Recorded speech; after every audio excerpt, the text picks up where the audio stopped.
So how do you change the iPad time zone? Let's talk about it. So if you're new on this channel, most definitely subscribe so you don't miss tutorials and videos like this one.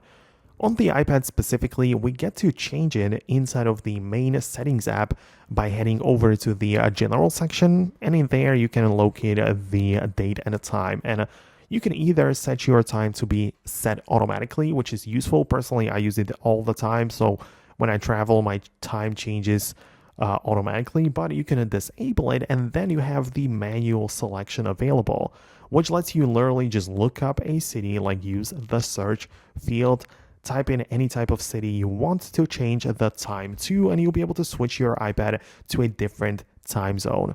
So this might be useful for whatever reason, but personally, I like to keep it set to automatic, as I said. But if I need to keep track of some different world locations, I just open up the clock app where I get to pick some world clock locations to be able to be seen all the time, right? So I can open up the clock app and see the time in different places and even compare it to my own. I can see like the hours difference, right? So it's very useful.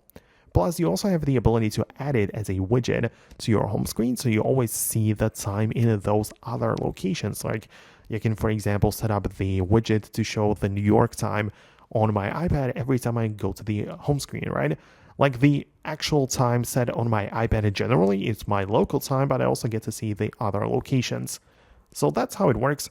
Let me know if you managed to just get it working on your iPad. In case of any questions, leave them below, but most definitely subscribe so you don't miss tutorials and videos like this one in the future. So thanks a lot, and I'll talk to you later in those next videos.